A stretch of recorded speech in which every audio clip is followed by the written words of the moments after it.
There's a town in the agricultural interior of Florida where a typical home costs less than a one-bedroom trailer down in South Florida. That same town has a hospital most Floridians have never heard of. It was named one of America's 100 best hospitals for patient experience, and it earned the only perfect 5-star rating in the entire state from the Centers for Medicare and Medicaid Services. Most retirees searching for a place to land in Florida will never see this town come up. They're too busy typing Naples into a search bar, or Sarasota, or wondering if the Villages is worth the golf cart traffic. Florida retirement gets sold as two options: pay coastal prices for coastal congestion, or move into a manufactured community where every street looks the same. Neither one is the real story. The real story is happening in 10 towns most people couldn't point to on a map, where the homes are affordable, the hospitals are solid, the property taxes stay low, and the sense of community hasn't been built by a developer's marketing department. What's pushing people inland isn't a trend or a preference, it's math. Coastal insurance premiums have climbed to a point where owning a home near the water can cost more per year than the mortgage itself, and that single number is quietly redrawing where Florida retirees can actually afford to live. We're counting down all 10, distance from the nearest city, what makes each one worth a second look, what it actually costs, and what nobody puts in the brochure.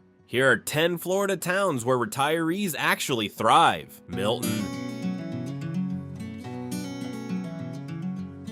Milton sits about 25 miles northeast of Pensacola, close enough for a hospital visit or a shopping trip, far enough to skip the price tag that comes with living on the water. Its roots go back to the lumber and timber boom of the 19th century, and the town has never fully shaken that working history, even as it's grown into something quieter. It calls itself the canoe capital of Florida, and the Blackwater River backs that up. The water runs cold and tea-colored from tannins off the cypress trees, and locals paddle it past sandbars of pale, fine sand that look untouched by anything modern. The town also runs the Panhandle Butterfly House, a nature center built around native ecosystems, and the monarch migration that passes through the region every year. A small detail that says a lot about how this town spends its time. About 10,000 people live here year-round, and a large share of them are tied to the military. Naval Air Station Pensacola and Whiting Field sit close by, so the town has a heavy population of active duty families and retired veterans. That gives Milton a structure a lot of small towns lack. There are civic organizations, a shared sense of service, and neighbors who already know how to build a community fast, because the military moves people around constantly and teaches them how.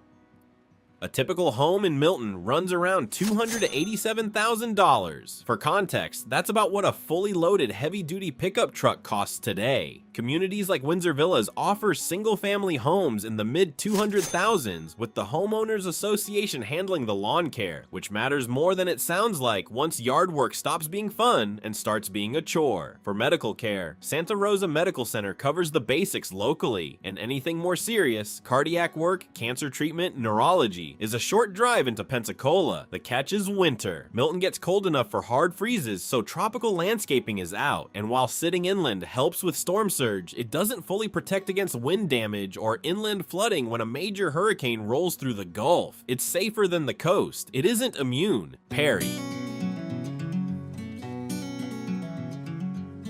50 miles southeast of Tallahassee, Perry is a lumber town that never stopped being a lumber town. It sits inland from Florida's Big Bend, and it functions as the gateway to Steinhatchee, a stretch of coast known across the state as part of Florida's Hidden Coast, famous for scalloping season, light tackle fishing, and water that hasn't been overrun by development. Around 7,174 people live in Perry, most of them tied to timber or seafood in one way or another. It's a blue-collar town built on self-reliance, and it doesn't pretend otherwise. Walk through the pine forest outside town and the air smells like damp earth and wood smoke. And closer to the coast, that same air carries salt water and cedar off the fish camp docks in Steinhatchee, where scallops get cleaned and served the same morning they're pulled out of the water. Home prices here are close to the lowest on this entire list. The typical value sits around $185,000, with Redfin's median sale price landing near $192,000. That's less than the price of a new commercial commercial tractor. Property taxes average around $724 a year, which might be the cheapest number in this whole countdown. Doctors Memorial Hospital handles emergency and general care, a 25-bed rural facility that covers the basics well, run by Alliant Management Services as a non-profit critical access center. Anything requiring specialized trauma care or complex cardiac treatment means a drive to Tallahassee or Gainesville. Here's where the inland advantage gets complicated. Taylor County sits along the shallow curve of Florida's Big Bend, and that curve makes it one of the more hurricane-exposed stretches of the so-called safer interior. Storms have hit hard here in recent years, insurance has climbed in response, and finding a contractor after a storm can take months. Being inland helps. It doesn't make a town storm-proof, and Perry is the clearest proof of that on this list. Palatka.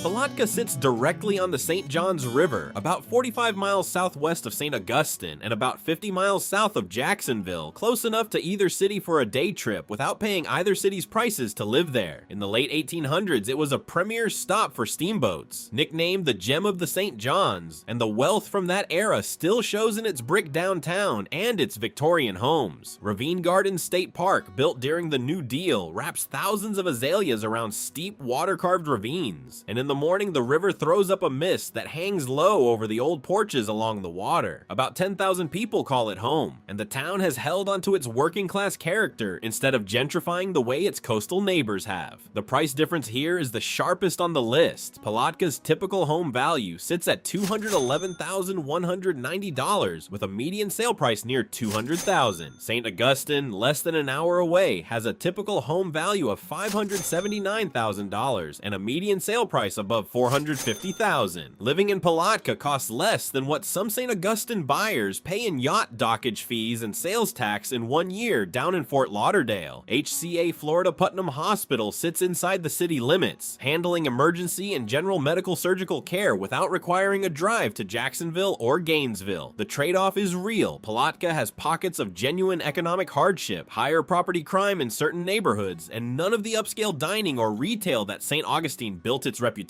on. This is a town for people who want the river, the history, and the price, and who don't need a wine bar around the corner. DeFuniak Springs. Sitting right on Interstate 10, DeFuniak Springs is about 50 miles north of Destin, far enough to dodge the tourist traffic entirely. The town was founded as a resort for the Chautauqua Assembly, an educational and cultural movement that once swept through rural America and left this town with a permanent taste for lectures, music, and civic gathering. At its center is Lake DeFuniak, one of only 2 naturally occurring perfectly circular spring-fed lakes on the planet. Victorian homes with detailed gingerbread trim ring the water, and the town still runs the oldest continuously operating library in Florida, a building that still smells like old paper and older wood. About 7,100 people live here, mostly untouched by the tourist economy just up the road. A typical home costs $238,298, with Redfin's median sale price at $249,000. That's less than a basic 1-bedroom condo in Austin. The healthcare story here is the most dramatic on this list. The town's hospital, Healthmark Regional Medical Center, closed in March of 2022, leaving the town without a full-service facility. Rather than let that stand, a physician group bought the building, remodeled it, and reopened it in late 2024 as North Walton Doctors Hospital under CEO Ben Burnham. It now runs a 50-bed facility with a 24-hour emergency department, CT stroke diagnostics, and a surgical wing built around joint replacements. A separate HCA Florida DeFuniak Springs emergency department also covers urgent care needs on Twin Springs Way, but that recovery hasn't fixed everything else. DeFuniak Springs has almost no local retail. A real shopping trip or a nice dinner means driving Highway 331, and even with 4 lanes, that road jams up hard whenever tourist traffic mixes with interstate traffic heading to the beach. Live Oak. Live Oak sits at the crossing of Interstate 10 and Interstate 75, 86 miles east of Tallahassee and about 97 miles west of Jacksonville. It grew up on timber, tobacco, and farming, and it still carries that identity across a county full of dairy farms and pine plantations. What put it on the map more recently is the spirit of the Sewanee Music Park, an 800-acre venue on the river that pulls in tens of thousands of people for bluegrass and roots music festivals throughout the year. The town itself holds around 7,000 7,000 people, and evenings here tend to end the same way, sitting on a dock over dark tannic water while guitar notes drift over from the park and fireflies move through the Spanish moss overhead. Zillow puts the average home value at $259,846, while Redfin's median sale price comes in lower at $187,888. That's roughly what a custom dual-engine golf cart costs down in the Villages, a comparison worth sitting with for a second. The HCA Florida Sewanee ER runs as a 24-hour freestanding emergency department built from what used to be Shands Live Oak Regional Medical Center, and it feeds into the larger hospital networks in Lake City and Gainesville. What doesn't show up in the price is the social adjustment. Suwannee County is deeply traditional, and longtime residents can be openly unwelcoming toward retirees moving into new subdivisions carved out of old farmland. The land is cheap, fitting in takes longer, and that's a cost no listing price will ever mention. Wauchula. This is the town from the opening. Wauchula sits deep in Hardy County, about 75 miles southeast of Tampa and 80 miles southwest of Orlando, far enough from any coastline to avoid the insurance nightmare that coastal Florida deals with. It built its identity on cucumbers, watermelons, and citrus, and still calls itself the cucumber capital of the world. Drive through the surrounding fields in bloom season, and the smell of orange blossom carries for miles, thick enough to notice from the road. Only about 5,000 people live here, which makes what its hospital pulled off even more surprising. Advent Health Wauchula runs just 25 beds, a small, rural, critical access facility by any definition, and yet it was named one of America's 100 best hospitals for patient experience, earning a perfect 5-star rating from the Centers for Medicare and Medicaid Services, the only hospital in the entire state to do so. The Leapfrog Group also named it a national top rural hospital for safety and clinical quality, and the facility has since added a mobile MRI unit and a 3D mobile mammography clinic, upgrades that most towns this size never see. Home prices sit around $235,811 by Zillow's numbers, $246,353 by Redfin's, less than the cost of a luxury motorhome. Homes here routinely sell for more than 8% under asking price, which hands buyers real negotiating room in a state where that's becoming rare. The trade-off is isolation. There's almost no professional job market in Wauchula, and anything beyond what the local hospital handles, complex cancer treatment or neurosurgery, means over an hour on the road to Lakeland, Tampa, or Sarasota. A hospital this good buys peace of mind for everyday care. It doesn't erase the distance for everything else. Sebring. Sebring sits about 85 miles south of Orlando and 90 miles east of Tampa, built around a circular downtown that earned it the nickname the City on the Circle. It's home to Sebring International Raceway, built on the site of a former World War II air base, and every March it hosts the 12 Hours of Sebring, an endurance race that draws more than 120,000 fans and a wave of economic activity into the county. On race weekend, the ground actually shakes near the track, and the smell of hot rubber mixes with the clean air off the surrounding lakes. About 11,400 people live in the city itself, but Sebring functions as the hub for a county of nearly 100,000, a large share of them retirees. A typical home costs $239,062, with Redfin's median sale price at $210,000, roughly the price of a used Tesla Model Y. The average home here runs about 3.66 times the local median household income, a ratio that gives buyers meaningful leverage compared to markets where prices have outrun local wages entirely. Inventory has stayed healthy too, which means buyers aren't fighting over scraps the way they might in a hotter coastal market. Both Advent Health Sebring and HCA Florida Highlands Hospital serve the area, with dedicated cardiac, orthopedic, and stroke care available without leaving the county. Highlands County, though, is one of the lowest income metro areas in the state, and that shows up in aging mobile home parks and limited new investment. Winter brings a flood of snowbirds that clogs local roads and stretches the healthcare system thin for a few months every year. Lake Placid. 15 miles south of Sebring, Lake Placid calls itself the caladium capital of the world, and the numbers back it up. The muck farmland surrounding the town produces close to 90% of the entire global supply of caladium bulbs, and in season the fields turn red, pink, and green under the afternoon sun. When the local economy stumbled in the 1990s, the town responded by commissioning murals, close to 50 of them now, covering downtown walls with scenes from its pioneer, Seminole, and agricultural history.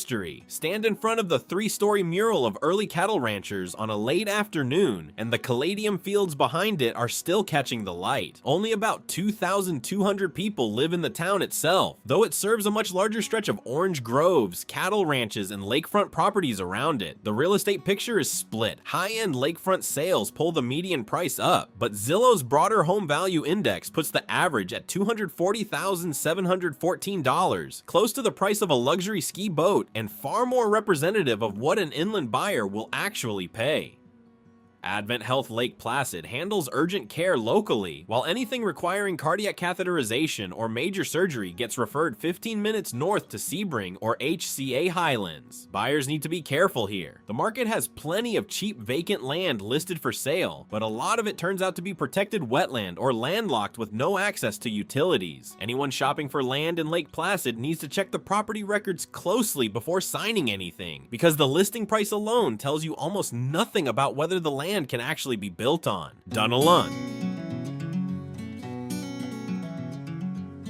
Dunnellon sits about 20 miles west of Wauchula and about an hour and a half north of Tampa Bay, built originally on a hard rock phosphate boom back in the 1880s, when it was a rough, fast-growing mining town pulling workers in from across the state. That mining identity is mostly gone now, but the town it left behind never really turned into a suburb. It became something else, a river town that happens to sit inland. What defines Dunnellon today is water, and specifically 2 rivers meeting almost exactly where the town sits. The Withlacoochee River comes through dark and winding, carrying the tannic color typical of Florida's blackwater rivers, while the Rainbow River runs in from the opposite direction as pure spring flow, discharging more than 500 million gallons of crystal clear 72-degree water every single day, a volume large enough that the river never really warms up or cools down no matter the season. Paddle over it in a kayak and the water is clear enough to watch turtles move across beds of bright green eelgrass directly underneath, with an ancient oak canopy overhead keeping the whole stretch of river shaded and cool even in the middle of a Florida summer. That kind of constant spring-fed water is part of why the surrounding county stayed built around parks and ranches instead of subdivisions for as long as it did. Around 2,000 people live in the town itself, a small number for a place with this much natural draw, surrounded by state parks, equestrian ranches, and quiet woodland that keeps most of Marion County feeling rural even this close to Ocala. A typical home costs $270,572 by Zillow's index, $261,222 by Redfin's less than 18 months of rent on a modest apartment in San Francisco. For a town built around one of the clearest rivers in the state, that's a strikingly small ask. Local providers like West Florida Medical Associates and HFHC Dunnellon cover primary care, while trauma and advanced treatment routes to HCA Florida Citrus Hospital in Inverness or West Marion Hospital in Ocala, both about 17 miles away. HCA Florida Ocala Hospital, a bit further out, runs a verified level 1 trauma center and a comprehensive stroke center for anything serious, which means Dunnellon residents are never more than a short drive from the highest tier of emergency care the region offers. The trade-off here is growth, and it's the sharpest version of that trade-off on this entire list. State Road 200, the main route into Ocala's hospitals and shopping, has been swallowed by suburban sprawl over the last several years. What used to be a quiet 20-minute drive now regularly turns into a stretch of gridlock during peak hours, the direct result of Ocala's rapid growth spilling west along that corridor. Dunnellon's charm is intact, the road getting there isn't, and that road only seems to get worse each year, which makes the town's current affordability feel less like a permanent condition and more like a window that's still open for now. Inverness.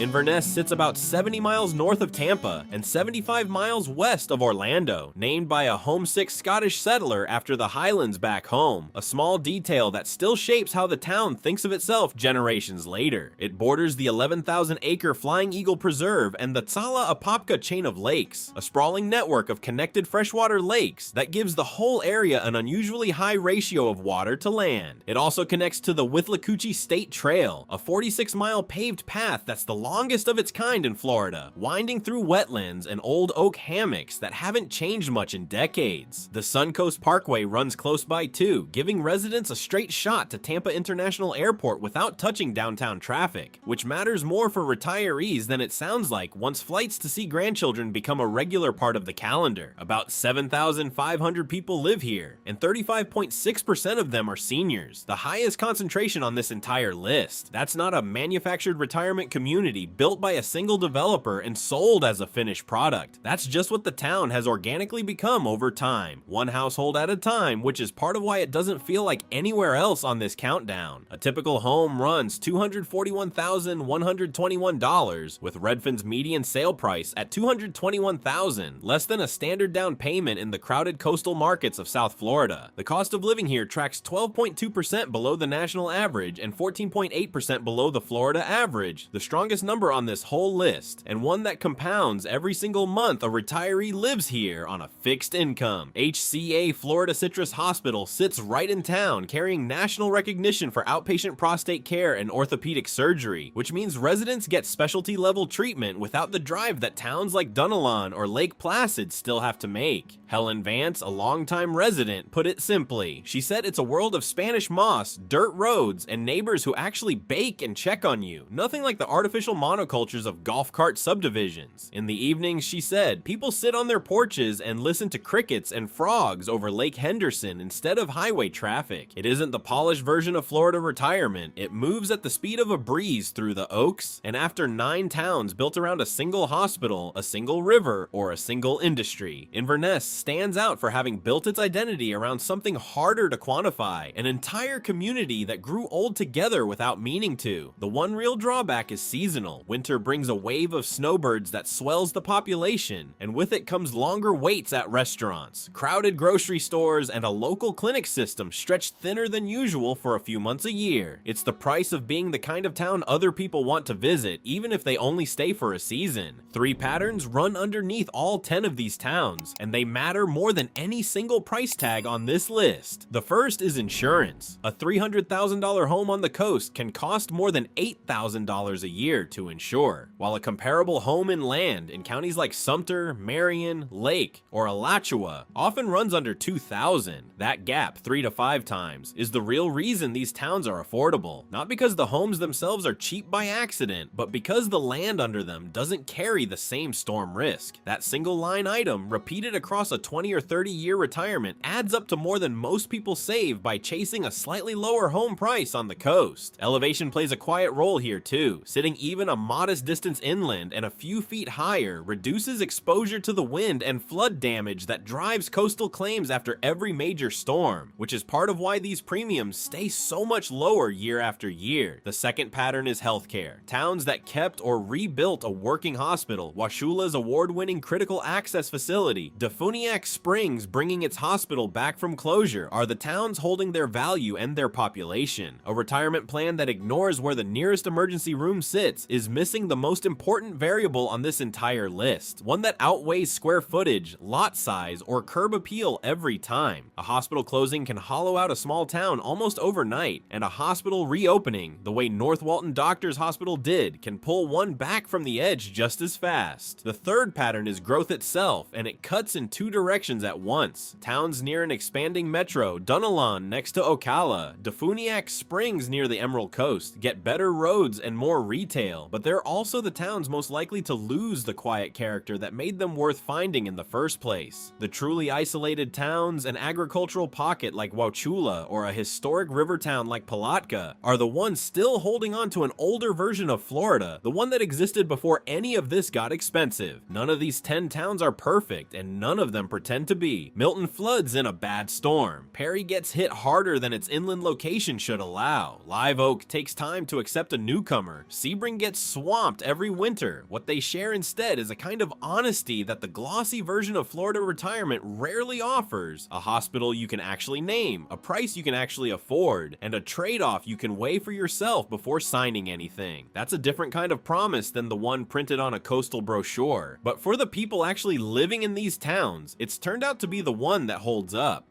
The choice was never really between Naples and the villages. It was between paying for a name people recognize and paying for a place that actually works. If you had to pick one, would it be the crystal spring water running through Dunnellon or the circular Victorian lake at DeFuniak Springs? If you're already retired in Florida and watching your coastal insurance bill climb, say which county you're in down in the comments and whether moving inland is starting to look like the smarter move.